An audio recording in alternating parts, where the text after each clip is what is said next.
ASMR video, and I don't really know what to say. This is pretty much just a test to find out if I can effectively make a video, and I'll go off the response that you guys give me. So, today I'm going to be reading out of A River Runs Through It by Norman Maclean. Here's some of these noises.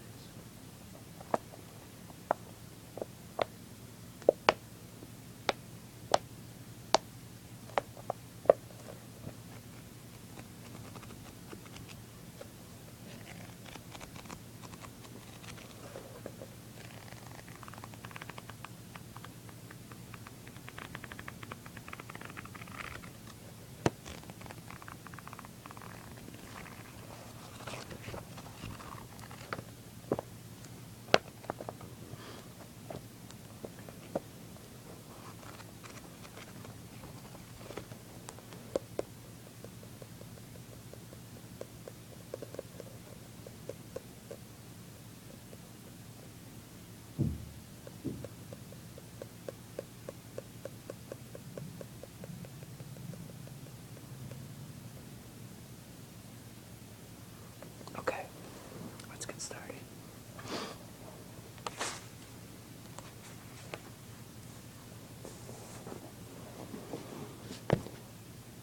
In our family, there was no clear line between religion and fly fishing. We lived at the junction of great trout rivers in western Montana, and our father was a Presbyterian minister and a fly fisherman who tied his own flies and taught others. He told us about Christ's disciples being fishermen, and we were left to assume, as my brother and I did, that all first-class fishermen on the Sea of Galilee were fly fishermen, and that John, the favorite, was a dry fly fisherman. It is true that one day a week was given over wholly to religion. On Sunday mornings, my brother Paul and I went to Sunday school and then to morning services to hear our Father preach, and in the evenings to Christian Endeavor, and afterwards to evening services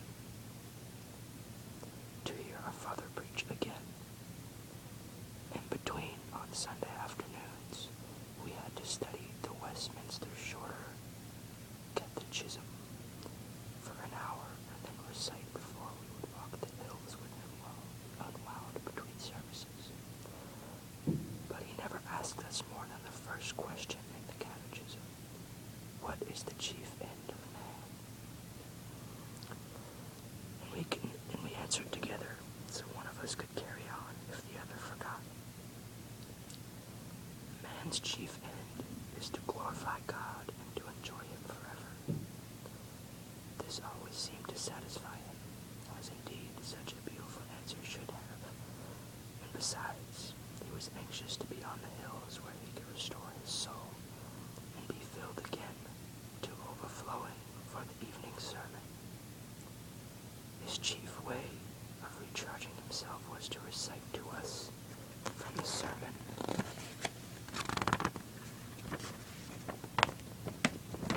that was coming, enriched here and there with selections from the most successful passages of his morning sermon.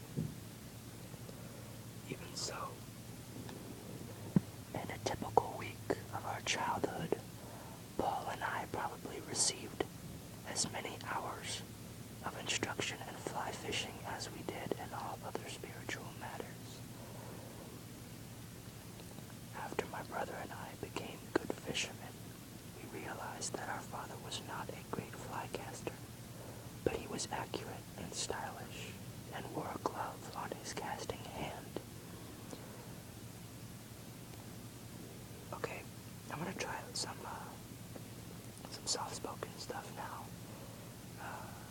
See how that works out.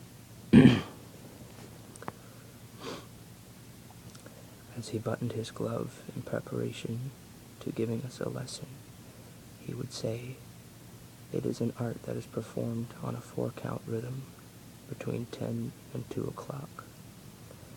As a Scot and a Presbyterian, my father believed that man by nature was a mess and had fallen from an original state of grace. Somehow, I early developed the notion that he had done this by falling from a tree. As for my father, I never knew whether he believed God was a mathematician, but he certainly believed God could count, and that only by picking up God's rhythms were we able to regain power and beauty. Unlike many Presbyterians, he often used the word beautiful.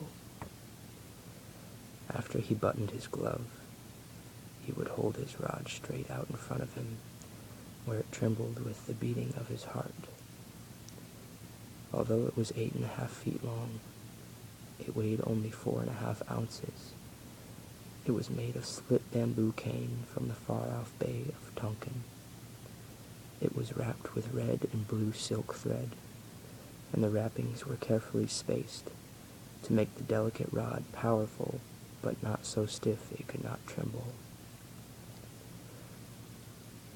Always it was to be called a rod.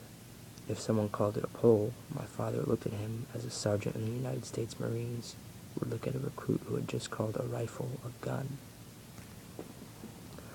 My brother and I would have preferred to start learning how to fish by going out and catching a few, omitting entirely anything difficult or technical in the way of preparation that would take away from the fun. But it wasn't by way of fun that we were introduced to our father's art. If our father had had his say, nobody who did not know how to fish would be allowed to disgrace a fish by catching him.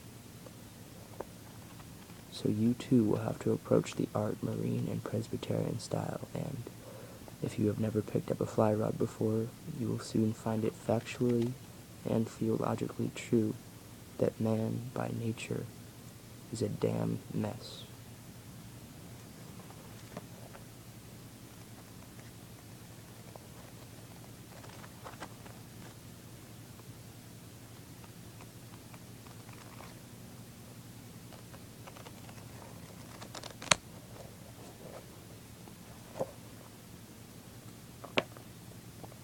Alright, so that was my first experiment in ASMR video making. I know it wasn't very organized, put together, but it was kind of just an impromptu thing. I just really wanted to try out and see what I could do. So I hope you all enjoyed that, and give me some feedback, and there's possibly a lot more where that came from. So much love to anyone who watched this. I hope you guys have a good rest of your day or night, wherever you are in the world. And keep tingling.